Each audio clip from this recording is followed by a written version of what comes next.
Hey guys, welcome back to the latest episode of the Growing a Dental Practice podcast. I am your host, Mike Hennon from Patient Boost. In today's episode, I'm joined by Andy Becker, owner and operator of Satisfaction Dental Laboratories. Satisfaction is a full-service certified lab based in Eugene, Illinois. Welcome to the show, Andy. Thanks for joining me today. How are you? I'm well, Mike. First, thank you for having me. I'm looking forward to this conversation, and my day is going great. It's a beautiful day in the Midwest. My people I work with are minding the store while we have our chat, so life is good. Fantastic, Andy. I'm really excited to have you on the podcast. I think you're the first dental lab that we've had, so that's fantastic. And I think when we spoke a few weeks ago, I was just like, I loved our conversation. And I say this to a few people, like sometimes I wish I'd recorded that initial conversation because, normally it's just like, let's just, get a feel for each other. Let's just talk about the questions. But sometimes they're like a fantastic episode in their own right. So maybe I do need to do that. Like catch people off the thing. But no, I would love, so before we go into kind of the business side of being a dental lab and the relationship between dental labs and dentists, I would love to know more about you, Andy, because you've got a great background, and I'd love to learn more. Well, I'm a third generation owner of the lab, and it was founded in 1929 by my great uncle, who came over after World War I from Germany with some dental skills, and ultimately he opened the dental lab. And as the years went by, he ended up hiring my father when he was about 15. And my father worked for him and worked up in the business and ultimately owned the business. And I followed much the same path. After high school, I'd start working at the lab and part-time. And then after graduation, I went full-time, and him and a lot of other technicians trained me in various aspects of this until I get to this point. And I've done, the only thing in the lab that I haven't done is most of the digital work. I leave to my younger technicians who are much more skilled than I probably will ever be at this. And they do terrific. It's been a long journey, and it's like any business, ups and downs, but I look back on it and it was the right decision to go into it for me. Fantastic. I love, so was it always like, given the fact that it was a history in the family, was it, you were almost always destined to be a dental technician? No, not at all. Not at all. Not at all. I am one of 4 children, and they all went a different path, as did my children. I have 4 children, and they all went a different path, and I never pressured them into. I just took a liking to it. I like working with my hands, and once I outgrew my awkwardness that we all have as teenagers and got to know the people that I work for and the people I work with, it really is, it's been 95% a fun journey. I enjoy what I do. I like going to work every day. And at this point, I am just blessed that I've got 6 technicians I work with, and they're all at the top of their game. They're all highly experienced. And, nobody that I work for will notice I'm gone for a couple hours today. No, but that's I mean, awesome. That's a wonderful thing. I may come back with a note to return a call or two, but everything goes whether I'm there or not. They're just wonderful guys. That's fantastic. So it sounds like you got yourself into a sweet spot where the business can run itself.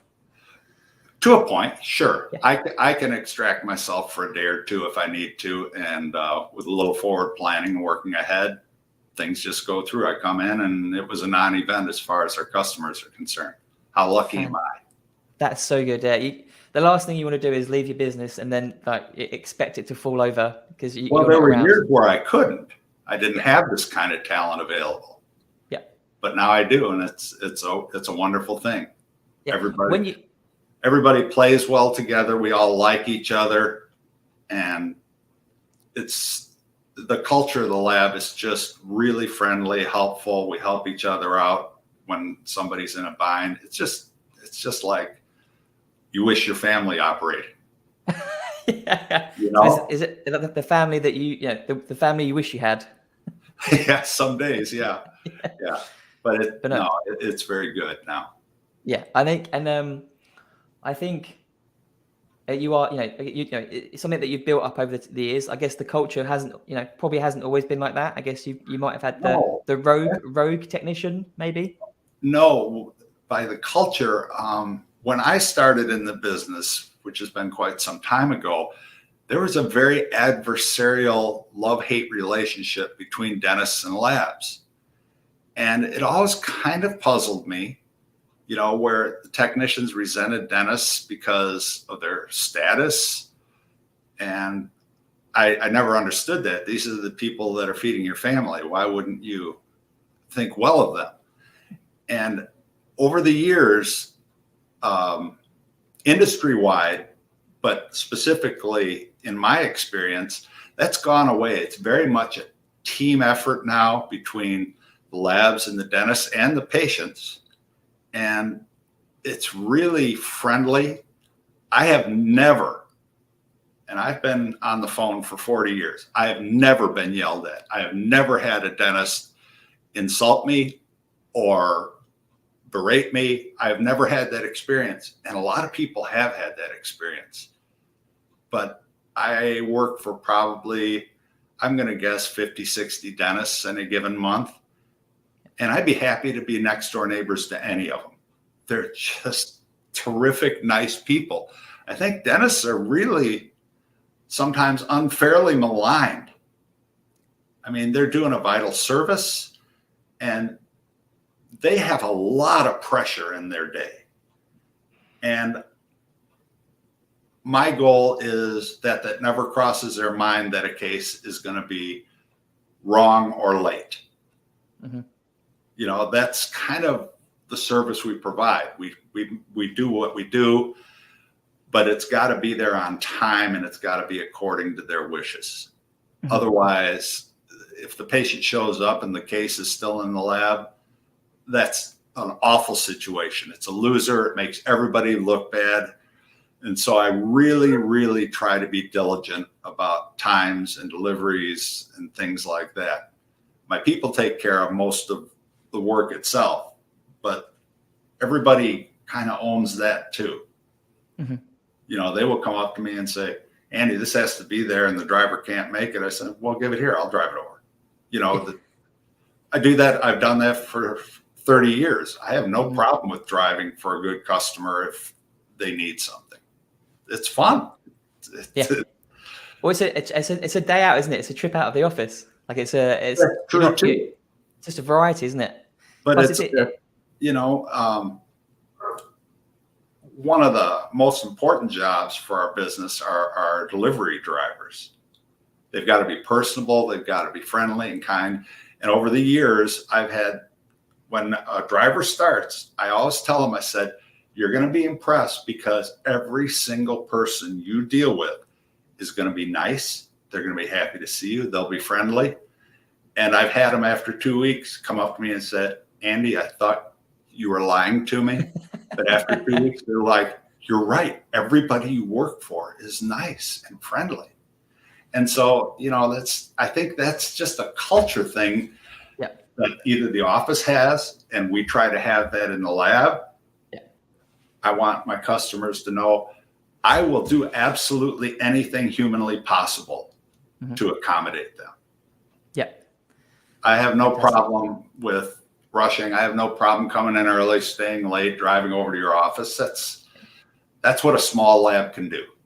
Yeah, I love that. Like you say, personal. Yeah. And we're doing serious, important work, but that doesn't mean you can't laugh. That doesn't mean you can't have a good time. And I've told some of my technicians over the years, I said, if a dentist wants to chat, they are working under a lot of pressure all day. And if they want to sit and pass the time of day or tell a joke, take the time. You're giving them a break, and it's a kindness. And people step up. I listen to the phone calls that my other technicians are making when they're fielding calls with dentists, and it's always the same way. We're friendly. You want to laugh, you got a joke, I'll laugh. And it's just how we are. I love that. I think, yeah, it's like, dentists, like you say, dentists are under a lot of pressure anyway. And I like the fact that you're going out of your way to make sure that you don't add to any of that stress or pressure.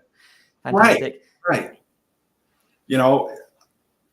I try to leave the dentist with the words, I'll take care of this.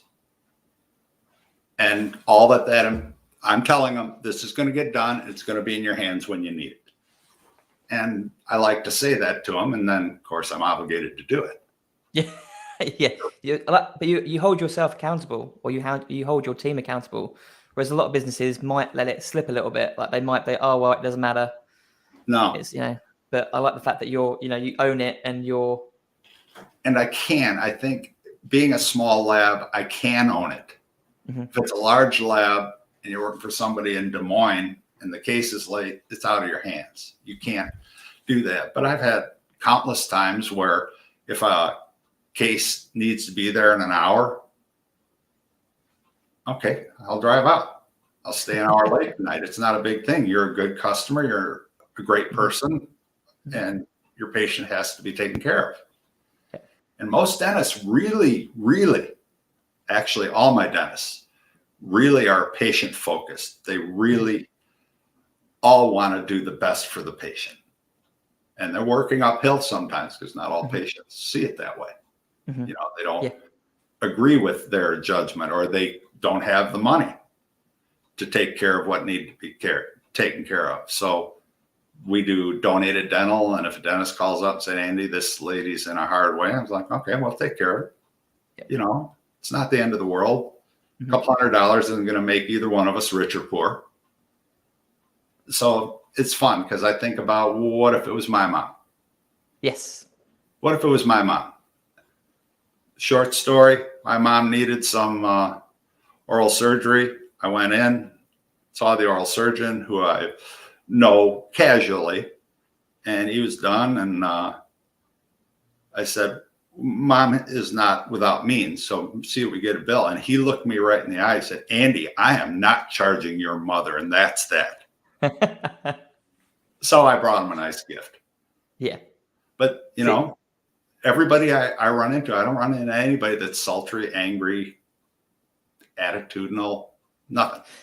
How do you think, Andy, how do you think you've managed that? Because like, how many practices do you serve in your area? 40 to 50, I would say, maybe 60. And none of them you've come up to. They've been like sour or bad eggs. No, and if we run into a problem, we always arrive at a solution that works for everybody involved. Yeah. Sometimes it's a give and take. Sometimes I got to ask for an extra day to do something or whatever. And they will meet me halfway too. They're very understanding to my situation.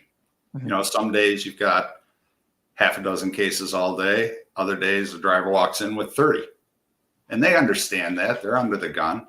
And so you prioritize. And I think after a number of years, I just have a sense for which has to go first, and it always works out.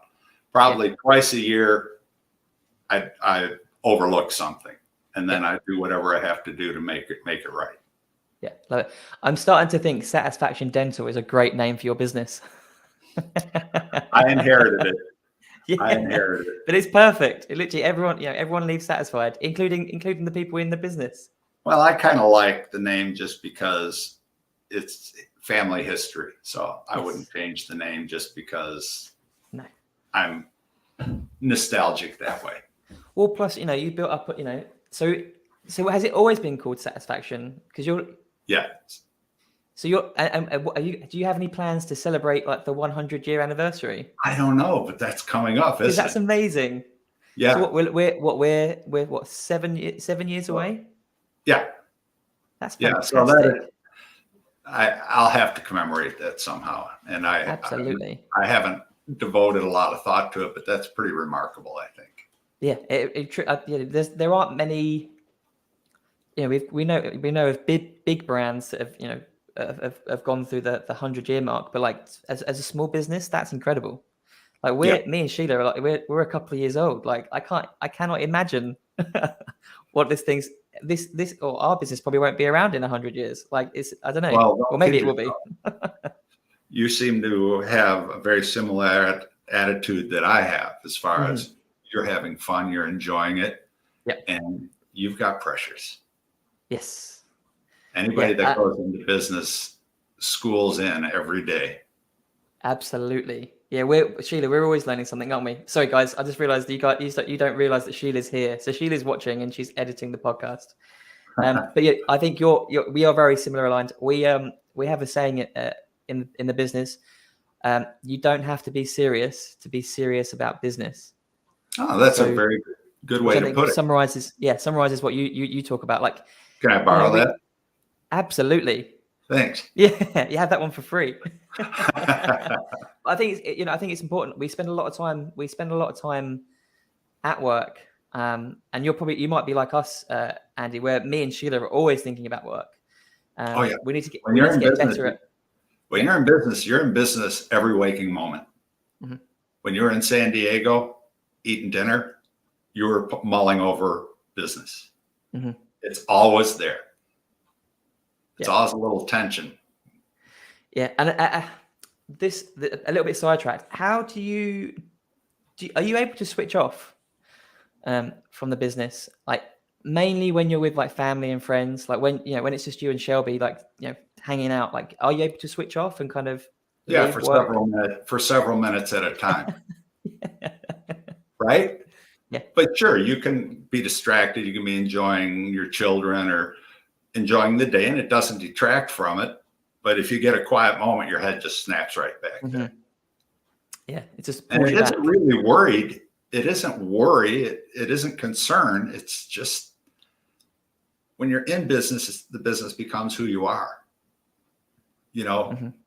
And it's with you. And I've been at it long enough. It doesn't keep me awake at night anymore, but it did for the first 10 or 15 years. Mm-hmm. Now I sleep like the dead. I don't think I've ever heard anyone say that. Like I've heard of like sleeping like a log and like that kind of thing.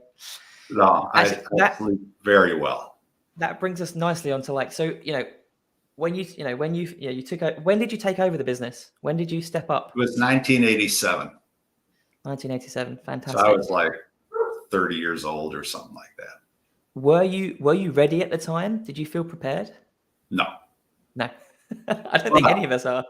But my father worked with me actually until his passing. So I always had that in my hip pocket when something would present that I hadn't seen. Yeah. I had a trusted person that would only have my best interests at heart that I could go to and say, what would you do with this? Mm-hmm. So that's a real advantage a lot of people don't have. Mm-hmm. Yeah. Like, especially a family member, like, right. Always going to have you back. Right. So that kind of makes you wish you had somebody in family. Sheila feels like family. Okay, but I mean, it's nice to know that. Yeah. So, yeah, it's a good thing to do. My father did it by choice until he passed. Yeah. So it's a good occupation. Fantastic. And what did you learn in those first few years? Like, what were your biggest lessons? Well, first off, you learn how little you know. The most important thing I learned was surround yourself and get advice from the best people you can, whether it's legal or technical or accounting. Get the right people. Yes, they're expensive, but they're not expensive as making mistakes. And Sometimes it costs you a lot of money and you wonder, but then you look back and say, if I had gone this way, it would have cost me a lot more. Not to mention the stress and headaches of trying to correct something that you erroneously pursued. Mm-hmm. So that's part of the advice I've gotten from dentists when I was speaking with them this week about the questions that we're dealing with. And they're pretty much the same way. Yeah, no, fantastic. Like, I think you're right. Like, if we, as a business owner, you can't do everything. You've got mainly got a finite amount of time. So you have to bring other people in. And if you don't bring the right people in or other people in, then you're going to, waste more of your own time. You're going to waste money. There's the opportunity cost if you go down the wrong route. Like, oh yeah, we've got a first-rate business advisor, CPA, and we decided to make a change because we weren't pleased with the firm that we were with. And the first time we sat down, it was like an hour and a half, probably cost me $600. He saved our company $24,000 in taxes. In that an hour and a half? Yeah. Fantastic. By restructure, he said if we restructure things this way and that way. So, what are you going to do? That was pretty well spent. You're like, $600 for an hour and a half of your time? Okay, that was pretty much a bargain. That was well worth it. Yeah. Right. Right. You've got to have good advice. And even as things with payroll companies, and if you use a payroll company, CPAs, attorneys, get the best one you could possibly afford that has the right reputation and understands you. And they really let you sleep like the dead. There's that saying again. It's a common theme. Yeah, but it does. It gives you a tremendous peace knowing that someone knowledgeable is looking over your shoulder to make sure you don't make a huge mistake. Yeah, absolutely. Because business is a team sport. It truly is. Truly is. As you learn. Yes, absolutely. Yeah, I'm getting there. I probably need to spend more time with you, Andy, to learn it all. Well, I think there's when I think about the business you're in, what a tremendous need there is out there for someone that can help a dentist build and grow a practice. I mean, because these people are highly educated, and I've talked to them about this, and they say, yes, the dental school teaches us nothing about setting up a practice, how to finance it, how to equip it, how to hire people. That's not part of their education. And that's too bad, because dentists are in business too. So they'll put in their long day, tightly scheduled, applying their profession, and then they go home and they've got hours of being in business. And and also they deal with the public. I'm really lucky. I deal with highly educated people, and they're all willing to teach me anything. Half of what I know I've been taught by my customers over the years. They'll take the time to educate me on their end of it, which makes me do a better job for them when I understand how their world is. But they're really tightly booked. If we have an appointment with a dentist where I have to go to the office or something, they'll be like, I need you here at 11:55. We have 5 minutes for you. They're that tight. And so they have a lot on their plate, tremendous stress with dealing with the public and people in need and trying to make a business fly. So I don't know how they do it. Honestly, I've got, my wife does most of my paperwork and everything, and payroll and everything. I make teeth and talk to people, which is good for me, but that's most of what I do. Yeah. Fortunately, like, we wouldn't be having this conversation if I had to set up the computer. Yes. Yeah. We would be on the phone in the parking lot. So did Shelby set this up for you? Oh, yeah. Yeah. Absolutely. I love that. Absolutely. I never would have gotten here. Oh, that's fantastic, Andy. I love that. Yeah. But no, see, and you've already kind of touched on it, but like, how important is that relationship between the dental lab and the dentist or the dental practice? Well, keep in mind, my perspective is strictly from a small dental lab. I don't know how you can do such a personal thing without having a relationship on some level with your lab where you can convey what you need verbally. You can write up a prescription and send it out and get back a crown or a denture or whatever. But if you are they taking into the account the frailty of this person or this person's story? And as I've told you, the story matters to me more all the time. And I think I probably wouldn't be happy in a large lab because I wouldn't get that. They can't do that. And when I'm comparing ours to a large lab, I'm not trying to advertise or anything like that. I'm just saying the realities. Like, I don't see how they could have that tight interpersonal relationship where, like, I could call up my customers and say, hey, I need to know what's the best piece of advice you have for someone that started up. And that was fun. And I think they were tickled to do it. And they were like, oh, let me think about this a minute. But they came up with good answers. And this is a little bit of a digression, if you bear with me a sec. One of the men I talked to gave me something that perhaps your listeners could use. He said there's a Facebook group called This Business of Dentistry. And he said it's really good. And he's like, it's nothing to do with clinical applications of dentistry. It is the business end of it. Mm-hmm. Insurance companies, hiring employees, getting the right people. And maybe that'd be something that some of your listeners might want to stop by and take a look at, because the business aspect is what dentists coming out of dental school are undereducated about. Mm-hmm. Absolutely. So just a resource that I told him I was going to be on a podcast, and he suggested I throw that out there because he said it's really good. Nobody's got an invested interest in that, and they just want to help each other. That's fantastic. Yeah, dentistry, I think that's something that I think some people don't always appreciate. Is like, yes, you should be if you're a practice owner, you should be talking to other practice owners, because you're not really competing against each other. Well, or maybe unless you're kind of targeting different people, but you're learning from each other. Yeah, but in a perfect world, that would be true. One of the advantages of dental labs is all of us are more than happy to help each other out. Mm-hmm.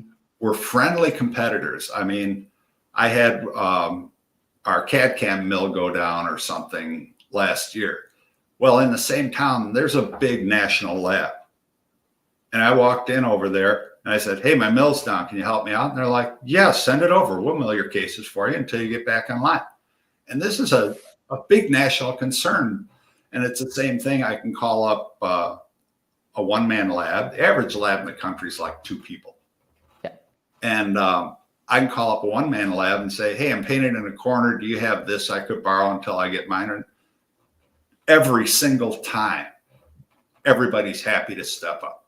We have a fellow lab owner, friendly competitor, a couple towns away. Their mill went out this week. So we're doing their milling for them. They just bring it in the morning and we take care of it for them. It's dentists, however, extremely competitive all the way through school and in practice. And they don't talk to each other much. And so dentists are kind of an island to themselves, and it's a pretty lonely place. And there's a lot of pressure with that. And perhaps being in a Facebook group where nobody really knows each other might remove some of that. But particularly in group practice, I'll be talking with a dentist that is struggling with a given technique or something, having problems with it. And to myself, I'm saying, the guy who's really good at this is at the desk behind you. But I can't say the guy, Dr. Smith behind you could do this, because it's too competitive. And it's just the way it is so far. Mm-hmm. And Yeah. I'm flattered when somebody asks me to help them out or Mm-hmm. ask for my opinion. And I call lab owners too that have more experience on things and said, how do you handle this? But dentists don't have that. They really,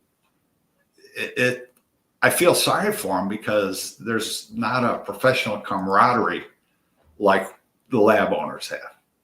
Yeah, And no, that's fantastic. Yeah, and they put in a long, arduous day, and then they go home and do business.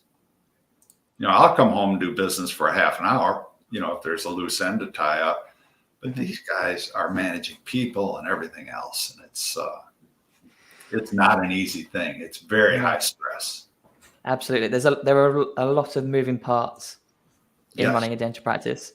And I think we're both quite lucky that we only deal with like a small portion of that. And those guys and gals have to deal with the whole thing, the whole picture. Yeah. And which kind of, I'll delve into one other response I got from a dentist to my question about advice. And he said, Andy, the dentist was relating. He said, this was very humbling for me. I thought that the dental practice was about me. And he said, it was very humbling to learn it's not about me. It's about the people working in the office. The patients may or may not like me, but they love the people that I work with, my hygienist, my assistant, my front office person. And he said, I pay them probably twice the going rate, and they're a bargain because they're that good and they're good for my practice. If you hire somebody because they're cheaper, which is a very easy thing to do when you're starting out and you've got a mountain of debt and you're scared of your shadow as far as cash flow and that. But he said, my advice is hire the best people you can possibly afford, even if they cost you more. I wish more practice owners had that mentality. Yeah, I talk to practices where they hire someone off the street to answer the phone, but I can't talk to them. They don't know anything about dentistry, and they're nice people. They're doing their best, but they're thrown into the deep end of the pool with no training or background, with the predictable result. Cases get mixed up, cases gets misdirected, miscommunication. Mm-hmm. It happens. Yeah, and I think we're trying to, slowly trying to educate the industry that your receptionist or your front of house, like they're probably the most important person in the practice. You're like exactly right. They're the gatekeeper. They are the first.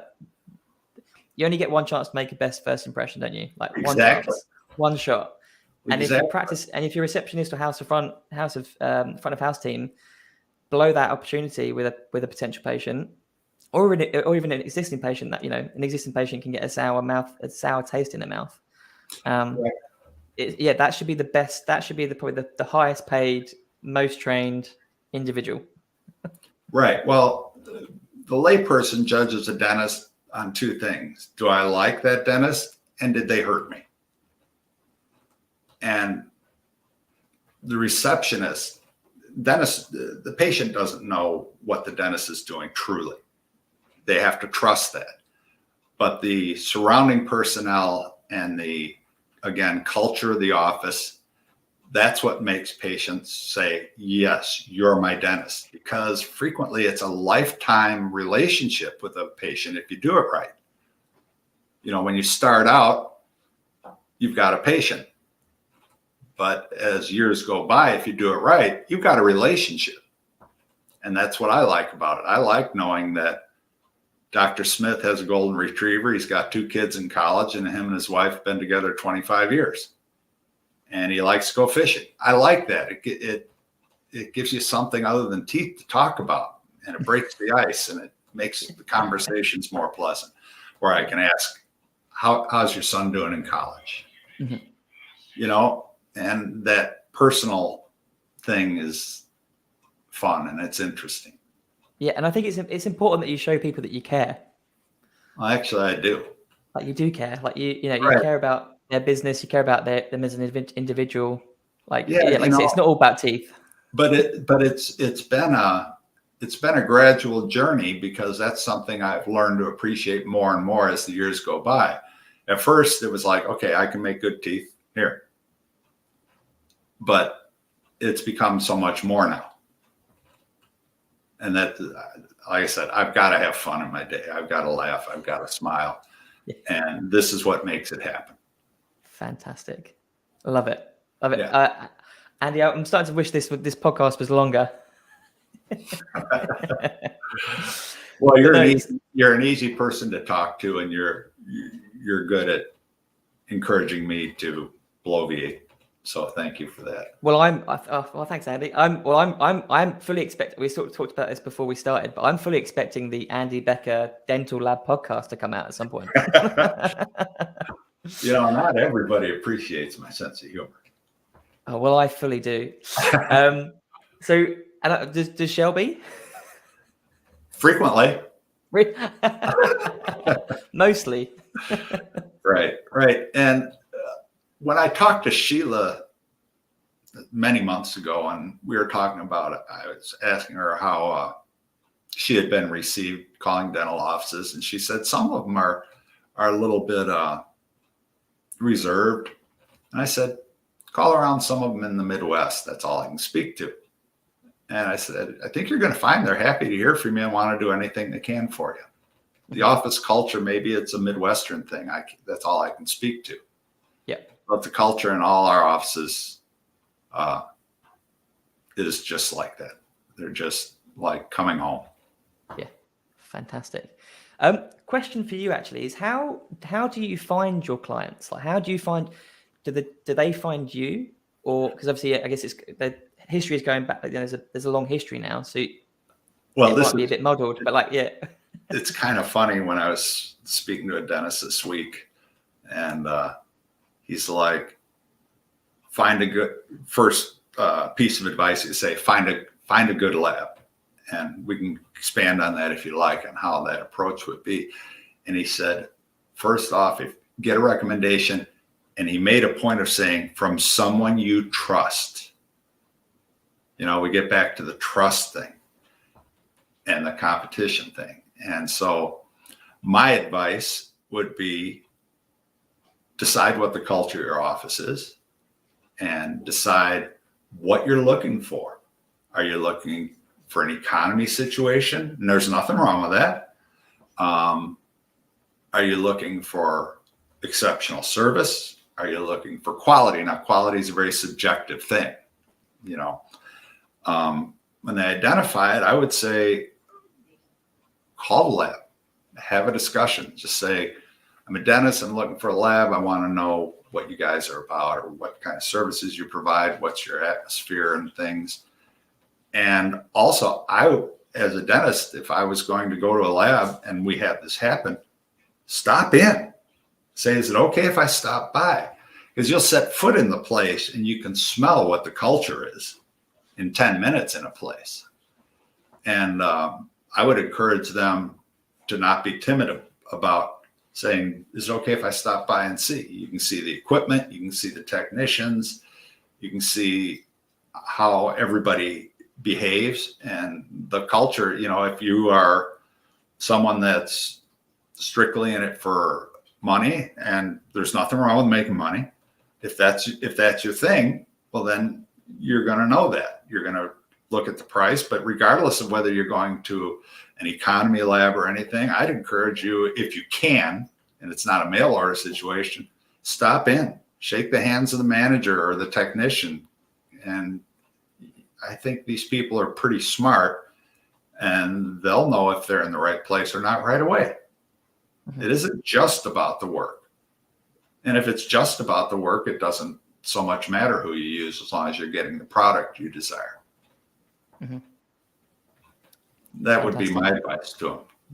Yeah. And what a great way to build. What a great way to start that relationship, by actually going, stepping out of your dental practice and you're making an effort to see the lab. Yeah, and we have dentists that just come in and said, Andy, I've got this case. I got to go over this with so-and-so. I'm like, okay.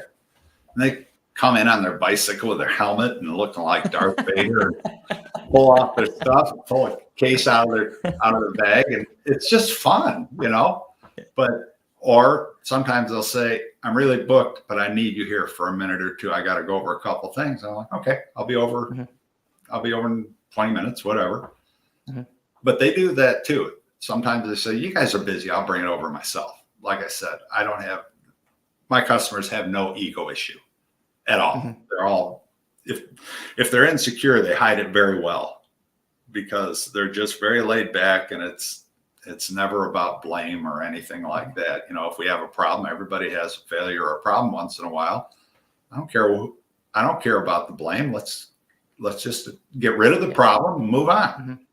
Yeah. I love that. And I think that, I think more, not just in dentistry, I think more business owners should have that mentality of, let's not blame there's no one to blame. There's probably failing somewhere. But you can always put a process in place to kind of prevent that from happening again. Don't blame anyone. Like, there's usually circumstances around it, isn't there? Yeah, and finances are a reality for everybody. I have never argued with a customer over price, ever. And if they need some consideration, well, I'll give it to them. If they're butting heads with me, which it never happens, but if it did, and I'll say, well, maybe you need to find someone else. Yeah. Because I would love to be able to hire first-rate $10 technicians. Not in my life. No. Any given month, the payroll is like. I think we need to put that as a snippet, Sheila. Yeah, and dentists have the same thing, man. The overhead just eats up a lot of money, and they've got overhead that I've never even considered of.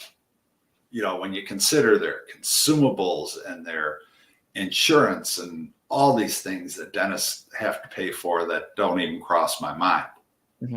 I don't know how they make a living sometimes. It sounds funny, but I don't know how they make a living with what insurance companies pay them. Some dentists, actually one dentist we're working for just last month, she's like, I'm pretty much done with insurance companies. I'm going just straight fee for service, because you handle a lot of money, but not enough. They're entitled to have a profit. They're entitled to make a living.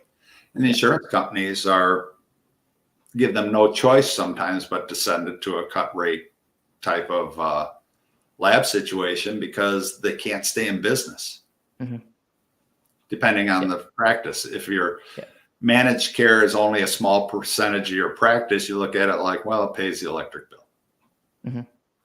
But if your practice is heavily that, you're not going to be dealing with me. And just, you can't afford it. Doesn't make you a bad person. You just your financial realities dictate that. Yeah. And I think, recognizing that and just, I guess doing what you have to do sometimes, just get on with it, really. Oh yeah. You're in business. You know what it's like having to make tough decisions that maybe you're ruining somebody's day by making that decision, and it weighs on you. You're a nice person. So most unpleasant thing I've ever had to do is let somebody go. It's terrible. That keeps me awake. Yeah. That's hard. That's hard. Yeah. The rest of it passes. Love that. The rest of it's okay. So, and obviously you have been in dentistry for over 40 years now. What have been the biggest changes that you've seen? Because you've probably seen some good ones. This is an easy one. Two things: digital dentistry and communication. The communications we get from dentists is just amazing now when you consider what we were doing 10, 15 years ago, where if I was working on a case and I ran into a decision to be made, had to be made by the dentist, sometimes it'd be a day or two before I could get them on the phone. And that was just the way it was. And then it ends up being a rush case, or you have to reschedule it. It was a difficult situation, but that was how life had been. But now we particularly with dentists that are under 50, everybody texts, and I run into a case. I take a photo of with my phone. I take a photo of the prescription and say, I'm working on this case. What do you want me to do about this? And generally within a minute, I have my answer. It's just terrific. Plus, we get photographs of patients and mouths and things that we never used to get. Try to describe a mouth to somebody. It's hard. Whereas a picture, it's like right there, like, duh, there it is. I'll have my trying in. I'm like, well, that looks like Mr. Ed. We need to change this and this, and a picture just is amazing. And we get tons of pictures. As far as the digital aspect of it goes, while they don't let me near that computer much, probably half of our fixed work, crowns and bridges, and that comes in the form of a digital file. And the scans are wonderful. And we've got these magic 3D printers that just do stuff. I accept it. I see that it works terrific. I still can't wrap my head around how those O's and ones can become a denture model. But it works great. And that is the way dentistry is going. My wife just had some fairly extensive work done in her mouth. And that was her first experience with a scanner. And she said, it is so nice not to have that goo in your mouth, and that she just loved it. And patients really like it. And in the right hands, it's really terrific stuff. Yeah, I've had a few impressions before, and it's not the best experience, is it? It's you're kind of choking. But it's just yeah.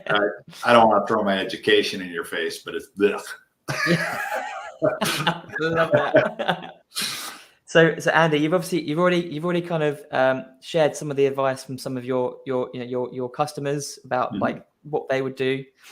Do you have any more sort of customer advice, or any advice that you'd like to give anyone that's thinking about sort of starting or buying a dental practice? Be ready to, it isn't going to be what you think. It's going to be a lot more involved, and it's going to be stressful. And I'm not trying to say it's not worth it. Matter of fact, I talked to one of the people I talked to this week. I was recollecting he's been in private practice, I'm going to say about 20 years. He had been part of a very successful long-term group practice, and he just decided he wanted to go out on his own. And I called him on his 1-year anniversary. And I said, so do you think you made the right decision? And he said, Andy, I come in some days and I look at my schedule and say, oh my God, we're dead.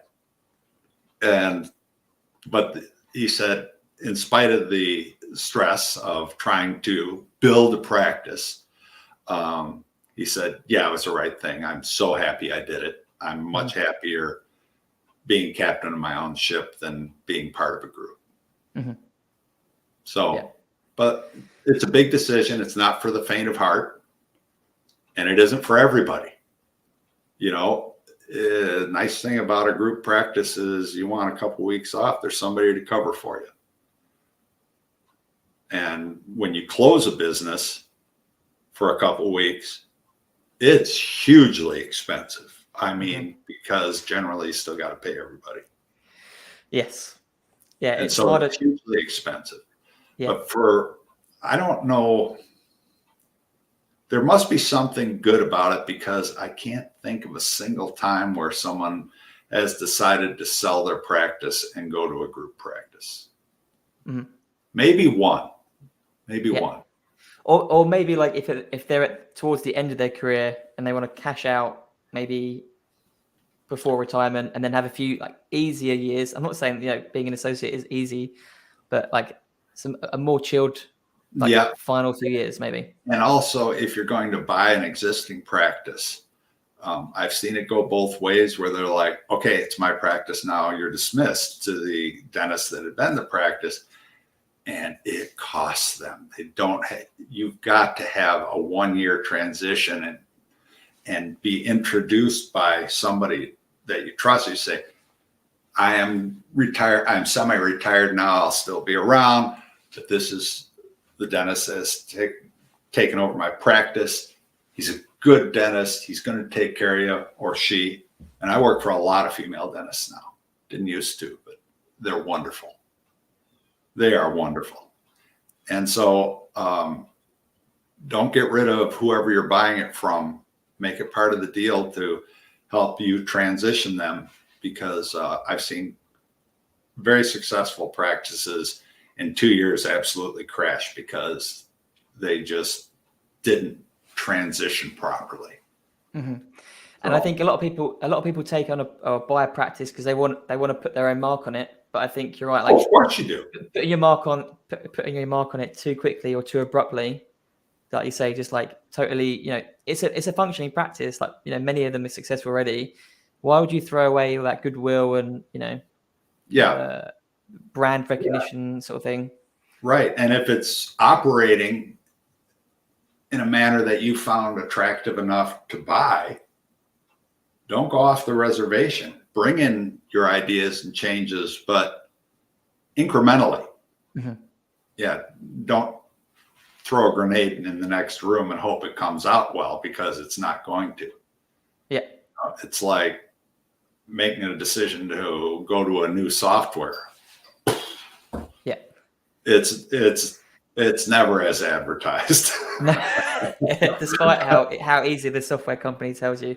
But yeah, it's the whole like don't throw the baby out with the bath water. Is that the saying? Like, just don't get rid of everything at once. Exactly right. Yeah. That's exactly right. And but I think for your listeners, they should be encouraged. Dentistry is, if it wasn't that I had to go to college, I would love to be a dentist. I love some of the stuff they do. Yeah. But there's that school thing, and school and I never got along all that well. Plus, you'd have to deal with the public. Right. Well, that doesn't scare me. I like people. No, you'd be great. You'd be great with patients. Like people. Yeah. Plus, I'm tall, and people are scared of me. Well, I can't tell because we're both the same height on this. I'm 6'4" and 230 pounds. Oh wow, that is tall. I'm finding. When I was like, so how far from Chicago are you? About 40 miles west. Okay, so next year at some point, I'd love to be in Chicago. We'll have to meet up, and I'll be. Well, that would be terrific. I'll be looking up at you. Well, I'll stay seated.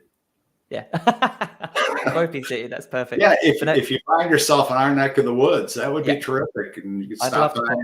I'd love to pop in and see the lab. Yeah, it'd be fantastic. See what we're doing. Yeah. Well, Andy, this has been fantastic. Like, I knew it would be good. I really had fun with this. But this has been fantastic. Probably one of my all-time favorite episodes. And I'm not just saying that. I do say that. I say that to everyone. No, I don't. I don't say it to everyone. How can people listen to you? Like, or how can listeners get in contact with you? 2 ways.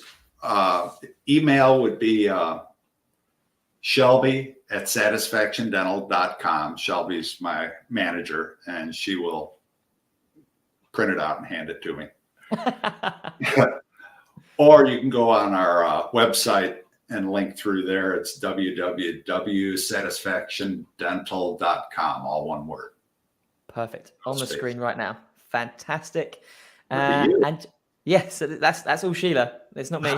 Okay. But no, Andy, this is. We'll make sure to put those details in the show notes. But honestly, this has been fantastic, Andy. I have thoroughly enjoyed this. It was well worth the wait. I really had fun with this. And there might be, another opportunity to do another podcast down the line, maybe something more specific. But yeah, if you want help, if you need help launching your own podcast, you know where I am. Well, thank you so much, Mike. I really appreciate it. And this has been a high point of my week. Fantastic. That's awesome. Well, Andy, thanks again for your time and your knowledge and, just the willingness to open up and share. It's been fantastic. And I'll talk to you very soon. Good. Thank you so much.